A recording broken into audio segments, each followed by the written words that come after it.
안녕하세요. 삶의 흐름입니다. 제가 제 채널의 첫 영상으로서 무엇을 할까 많은 고민도 하고 기도도 해봤지만 역시 이것에 대해 먼저 짚고 넘어가야 하는 것이 가장 중요하겠다 싶었습니다. 바로 기독교의 모든 근본이 되는 성경에 대하여입니다. 앞으로 이 성경에 대한 본질적인 개념에 대해서 몇 개의 영상이 나갈 겁니다. 성경 모르는 사람 없죠. 믿는 사람이나 안 믿는 사람이나 성경을 모르지는 않습니다. 하지만 제가 보기에 성경이 무엇인가에 대해서 정말로 제대로 아는 사람은 그렇게 많지 않다고 봅니다. 심지어 믿는 사람에게 물어봐도 정확하게 성경은 무엇이다 라고 본질적으로 정확한 대답을 할 수 있는 사람은 그리 많지 않습니다. 대부분 부분적이거나 피상적이거나 잘못된 전혀 딴소리들을 하고 계시죠. 자, 그래서 제가 오늘은 성경은 무엇인가, 그리고 하나님께서 우리에게 성경을 주신 진짜 이유에 대해서 간단하고 명확하게 정리해 드리겠습니다. 자, 교회를 좀 다니신 기독교인에게 물어보면 뭐라고 대답을 할까요? 대부분의 사람들은 하나님의 말씀이다 라고 정답을 이야기할 겁니다. 네, 맞는 말이죠. 절대로 틀린 말이 아닙니다. 그러면 하나님께서 그 말씀을 우리에게 주신 이유가 무엇입니까? 라고 물어보면 또 대부분의 사람들은 우리에게 예수 그리스도를 통한 구원의 메시지를 주기 위해서 주셨다라는 정답을 또 이야기할 겁니다. 만약에 본인이 크리스찬이고 교회를 다니시고 있는데 이 정도도 대답을 못 하신다면 좀 문제가 있는 거일 수도 있겠죠. 뭐 괜찮습니다. 오늘 아시면 되는 겁니다. 대신 오늘 모르면 평생 모르는 겁니다. 자, 어쨌든 그리스도인 대부분은 저 정답을 압니다. 그런데 신기하게도 정말로 저 위의 대답과 크게 벗어나지 않는 비슷비슷한 대답들을 하십니다. 마치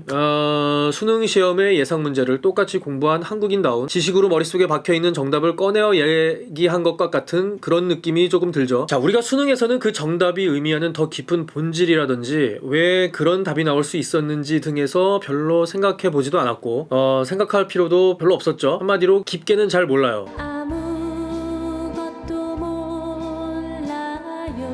마찬가지로 하나님께서 왜 우리에게 성경을 주셨는가에 대한 여러분의 대답들도 잘 대답들은 하시는데 과연 그 대답이 의미하는 깊은 본질적인 뜻이 무엇인지 아시나요? 아마 안다고 생각할지도 모르지만 제가 보기에는 그렇지 않습니다. 자, 그래서 오늘부터 제 영상과 함께 깊고 넓게 그 본질을 파는 시간을 한번 가져보도록 하겠습니다. 자, 일단 결론부터 말씀드리면 앞에 말한 저 대답, 하나님께서는 우리에게 예수 그리스도를 통한 구원의 메시지를 주기 위해 성경을 주셨다는 틀린 말은 아니지만 성경의 모든 본질을 포괄할 수 있는 대답은 절대 아닙니다. 자, 왜 그런지는 계속 보시면 압니다. 우리가 어떤 질문에 대해 답을 할 때에는 부분적인 답만 할 수도 있고 전체적인 답을 다 말할 수도 있습니다. 가령 누가 유튜브를 무엇을 통해서 볼 수 있나요? 라고 물었을 때 유튜브는 스마트폰으로 볼 수 있다 라고 답하면 그것은 틀린 대답이 아니죠. 하지만 컴퓨터나 TV로도 볼 수 있습니다. 그래서 맞는 대답이지만 모든 답을 본질적으로 포괄할 수 있는 완전한 대답은 아닙니다. 만약에 저 질문에 본질적이고 총체적으로 완전한 답을 한다면 유튜브 서비스를 이용할 수 있는 모든 기기, 즉 스마트폰, 타블릿요,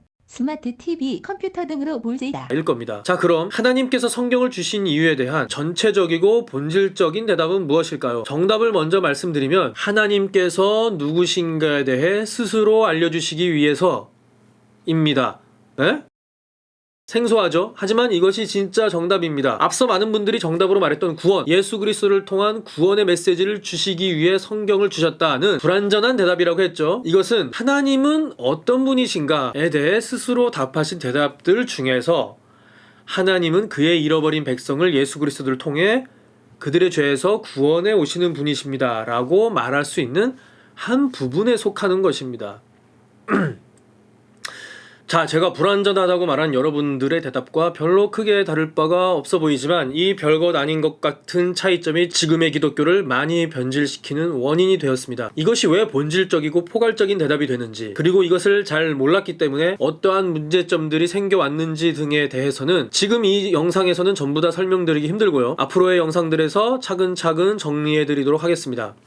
자, 우리는 그래서 성경을 읽게 되면 제일 먼저 하나님께서 어떤 분이신가에 대해서 알게 되어야 합니다. 어떤 존재이시고 어떤 일을 하셨으며 어떤 마음을 가지고 계시며 무엇을 좋아하시고 무엇을 싫어하시는 등 그분의 성품에 대해서 가장 먼저 알게 되어야 합니다. 그런데 우리는 보통 성경을 읽을 때 이 본문을 통해서 하나님께서 우리에게 주시는 말씀이 무엇인가를 먼저 찾죠. 메시지, 나에게 오늘 와닿는 부분, 도움이 되는 구절, 구원의 메시지, 축복과 위로의 메시지를 먼저 찾게끔 훈련이 되어 있죠. 이 두 가지는 정말로 큰 차이입니다. 자, 전자는 하나님이 중심이 되어 있습니다. 그리고 후자는 우리가 중심이 되어 있습니다. 이 작은 것 같은 차이는 지금 어마어마하게 엄청난 차이로 우리의 신앙을 근본적으로 뒤흔들고 있습니다. 앞으로 이 채널을 통해서 이것들을 계속 함께 알아볼 것입니다. 자, 오늘 영상 요약하면 성경은 하나님이 누구신가에 대한 하나님 스스로의 대답이고, 성경을 우리에게 주신 이유는 하나님이 누구신가에 대해서 하나님께서 스스로 우리에게 알려주시기 위해서 주셨다입니다. 자, 다음 영상에서는 오늘의 영상에서 말한 내용을 좀 더 깊이 살펴보고 또 그것을 바탕으로 그럼 성경을 어떻게 읽어야 바로 읽는 것인가에 대한 중요한 이야기를 해보도록 하겠습니다. 감사합니다.